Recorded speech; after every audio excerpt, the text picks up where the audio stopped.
Salam kudus jemaat yang Allah kasihi. Khotbah minggu ini diambil dari 1 Yohanes pasal 1 ayat 1 sampai dengan 3 dengan judul kesaksian tentang firman yang hidup. Baiklah jemaat, saya mengundang, mari kita berdoa sebelum kita mendengarkan firman Tuhan. Ya Allah Bapa di sorga, terpuji namamu kekal hingga kekal.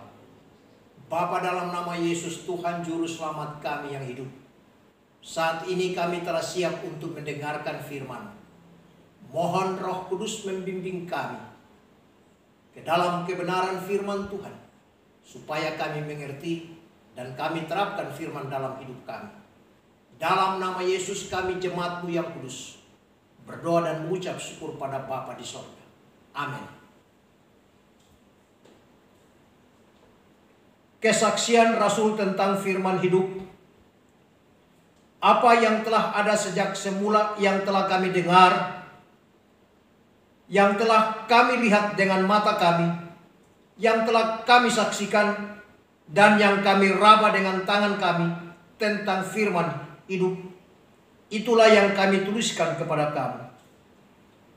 Hidup itu telah dinyatakan dan kami melihatnya, dan sekarang kami bersaksi dan memberitakan kepada kamu tentang hidup kekal yang ada bersama-sama dengan Bapa dan yang telah dinyatakan kepada kami. Apa yang telah kami lihat dan yang telah kami dengar, kami beritakan kepada kamu juga, supaya kamu pun beroleh persekutuan dengan kami. Dan persekutuan kami adalah persekutuan dengan Bapa dan dengan anaknya Yesus Kristus. Saudara-saudara yang kudus, jemaat yang dikasihi oleh Allah, surat Yohanes ini ditulis untuk melawan ajaran-ajaran sesat. Yohanes menulis ajaran ini untuk mengupas sekaligus mengungkapkan tentang kepalsuan ajaran dari para pengajar palsu. Apa saja ajaran sesat yang mereka ajarkan? Mereka mengajarkan bahwa Yesus tidak mungkin punya tubuh jasmani. Dan Yesus itu bukan Kristus. Yesus itu jasmani, manusia biasa. Sedangkan Kristus itu diutus dari Allah. Itulah sebabnya Kristus masuk ke dalam Yesus ketika Yesus dibaptis di Sungai Yordan. Tetapi Kristus keluar dari dalam diri Yesus manakala Yesus disalibkan. Ini yang dikatakan dengan ajaran sesat. Dalam suratnya Yohanes menegaskan, bahkan di sana Yohanes dengan tegas keras mengecam ajaran sesat yang banyak sekali di abad pertama di kalangan orang-orang Kristen atau orang-orang kudus yang tentu saja ikut mempengaruhi rohani mereka. Itulah sebabnya di dalam 1 Yohanes 1 ayat 1 sampai 3 dikatakan bahwa apa yang telah kami dengar.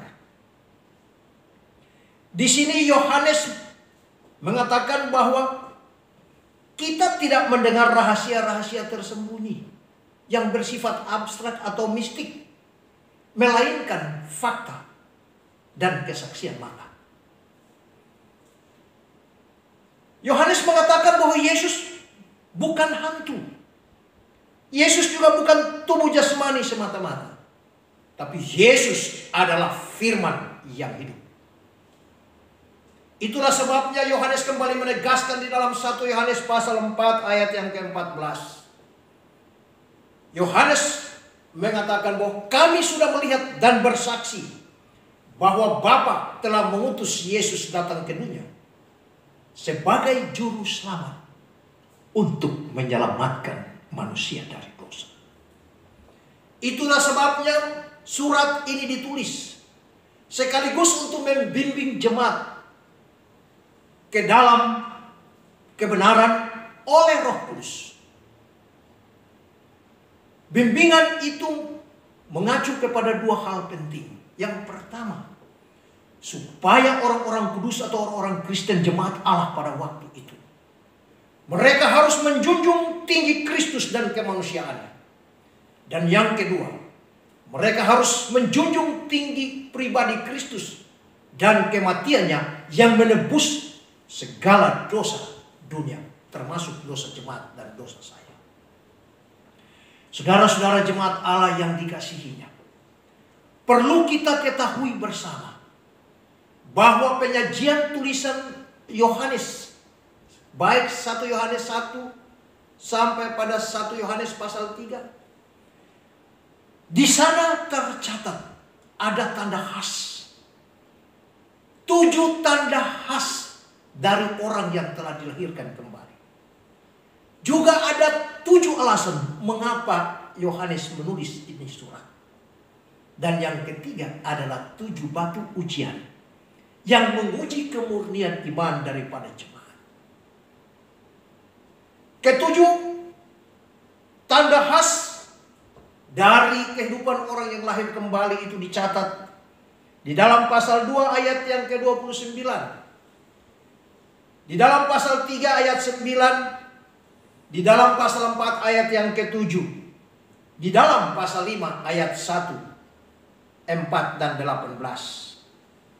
Sedangkan 7 alasan mengapa surat ini ditulis tercatat dalam pasal 1 ayat 3 dan 4, pasal 2 ayat 1, 13, 21 dan 26, pasal 5 ayat 13. Sedangkan ke-7 batu ujian yang menguji keimanan daripada orang-orang percaya dicatat di dalam pasal 1 ayat 6, 8, 10, dan pasal yang kedua ayat 4, 6, dan 9.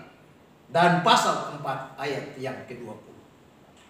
Saudara-saudara yang kudus, ke-7 batu ujian itu juga menguji kejujuran dan kenyataan. Juga menyelidiki kita sekalian, menguji saya dan jemaat. Sekaligus apa? Untuk meresap sebagai nyala api ke dalam hati kita. Juga untuk menunjukkan perangai yang munafik. Oleh karena itu memang harus ada batu ujian. Ada alat untuk menguji kemurnian iman kita. Saudara-saudara yang kudus, sungguh luar biasa. Sekali lagi, jemaat harus tahu ada 7 tanda khas tentang kelahiran kembali. Ada 7 alasan mengapa surat ini ditulis. Dan ada 7 batu ujian menguji kemurnian iman kita. Lalu yang menjadi pertanyaan, ke-7 batu ujian itu seperti apa? Seperti yang tertulis, yang pertama tertulis dalam pasal 1 ayat 6. Di sana dikatakan, jika kita katakan bahwa kita beroleh persekutuan dengan Dia, namun kita hidup di dalam kegelapan, kita berdusta dan kita tidak melakukan kebenaran. Jika kita katakan bahwa kita beroleh persekutuan dengan Dia, ini namanya persekutuan yang palsu. Yang kedua tercatat dalam pasal 1 ayat 8. Jika kita berkata bahwa kita tidak berdosa, ini namanya kekudusan yang palsu. Yang ketiga pada ayat yang ke-10. Jika kita berkata bahwa kita tidak ada berbuat dosa, namanya kebenaran yang palsu. Yang berikut di dalam pasal 2 ayatnya yang ke-4. Barang siapa berkata aku mengenal Dia, tetapi ia tidak menuruti perintahnya, ia adalah seorang pendusta dan di dalamnya tidak ada kebenaran. Ini namanya kesetiaan yang palsu. Kemudian di dalam pasal 2 ayat yang ke-6. Barang siapa mengatakan bahwa ia ada di dalam Dia, ia wajib hidup sama seperti Kristus hidup. Ini adalah kelakuan yang palsu. Yang berikut, pasal 2 ayat 9 dikatakan, Barang siapa berkata bahwa ia berada dalam terang, tetapi ia membenci saudaranya, ia berada di dalam kegelapan sampai sekarang. Inilah hati yang palsu. Dan yang terakhir, dicatat di dalam pasal yang keempat ayat yang ke-20. Di sana dikatakan, jikalau seorang berkata aku mengasihi Allah dan ia membenci saudaranya, maka ia adalah pendusta. Karena barang siapa tidak mengasihi saudaranya yang dilihatnya, tidak mungkin mengasihi Allah yang tidak dilihatnya. Ini adalah kasih yang palsu. Saudara-saudara yang kudus, untuk menguji kemurnian iman, untuk menguji pertumbuhan rohani kita, untuk menguji kemajuan saudara dan saya dalam pertumbuhan rohani, ini adalah 7 batu ujian. Ukurannya ada di sini. Oleh sebab itu, apabila anak-anak Tuhan, bila mana ada yang menyimpang keluar dari kebenaran firman, ini landasan untuk menguji benar tidak kita. Kita berhati-hati. Jemaat mula-mula di abad pertama, serangan bertubi-tubi dari ajaran-ajaran palsu yang muncul. Salah satu yang ditulis oleh Yohanes dalam 1 Yohanes pasal 1. Demikian pula di akhir zaman. Bukan tidak mungkin gereja pun, di dalam gereja pun banyak muncul ajaran-ajaran yang palsu. Karena itu kita memiliki 7 batu ujian ini. Kita dapat menilai mana yang benar dan mana yang tidak. Kedua, saudara-saudara yang kudus, bahwa di dalam ke-7 batu ujian itu juga ada 7 ciri khusus. Sekali lagi, di dalam 7 batu ujian terdapat 7 ciri khusus. Yang pertama menyebut sebagai penganut agama yang tidak jujur terhadap sesama. Yang kedua, tidak jujur terhadap diri sendiri. Yang ketiga, tidak jujur kepada Allah. Yang keempat, tidak jujur kepada Kristus. Yang kelima, tidak jujur kepada dunia. Yang keenam, tidak jujur kepada saudara-saudara seiman. Dan yang ketujuh, tidak jujur kepada semua orang. Saudara-saudara yang Tuhan kasih, dengan tulisan Yohanes yang hari ini kita baca dari dalam 1 Yohanes pasal 1 ayat 1 sampai dengan 3 ini, sekaligus merupakan benteng pertahanan dalam mempertahankan keyakinan, keteguhan iman kita kepada pengorbanan Kristus. Jadi dengan 7 alasan yang mendorong Yohanes menulis surat ini adalah dengan maksud supaya surat ini juga merupakan catatan, juga merupakan sebuah peringatan kepada kita, supaya kita tetap berada di dalam sukacita bersama Kristus atas kebenaran, bersekutu di dalam kebenaran, dan jalannya ialah kita menjauhkan diri dari ajaran sesat, serta tetap tinggal di dalam ajaran yang benar. Saudara-saudara terkasih, demikianlah firman Tuhan ini. Semoga menjadi berkat bagi kita, dan kita tetap teguh di dalam kebenaran firman. Dengan demikian, sukacita, damai sejahtera selama hidup kita di bumi kita nikmati. Terima kasih. Tuhan Yesus memberkati. Amin. Saudara-saudara yang kudus, inilah sebuah lagu. Lagu ini tentang kesaksian kematian Yesus yang mati hapus segala dosa. Syairnya diambil dari 1 Petrus 3 ayat 18, 1 Korintus 6 ayat 20, Efesus pasal 2 ayat 8 sampai 10. Demikian firman Tuhan. Mari kita dengarkan bersama pujian untuk Tuhan. Sebab juga Kristus telah mati sekali untuk segala dosa kita. Dia yang benar untuk orang-orang tidak benar, supaya membawa kita kepada Allah. Tuhan Yesus yang telah disalib dalam keadaannya sebagai manusia, tetapi yang telah dibangkitkan menurut Roh. Karena itu muliakan Allah dengan tubuhmu, sebab karena kasih karunia kamu diselamatkan. Oleh iman itu bukan hasil usaha, tetapi pemberian Allah. Itu bukan hasil pekerjaanmu. Jangan ada orang yang memegahkan diri.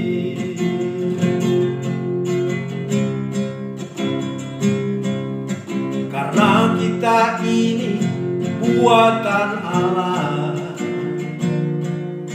diciptakan dalam Kristus Yesus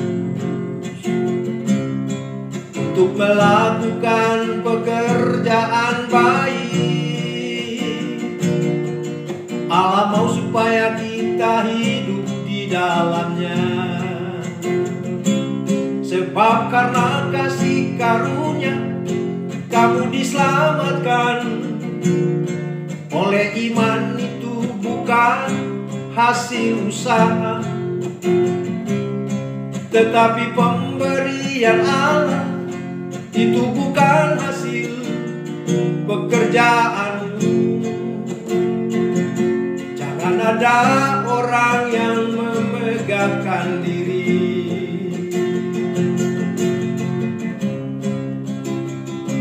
Sebab karena kasih karunia kamu diselamatkan. Oleh iman itu bukan hasil usaha, tetapi pemberian Allah. Itu bukan hasil pekerjaanmu. Jangan ada orang yang memegahkan diri. Jangan ada orang yang memegahkan diri. Jangan ada orang yang memegahkan diri.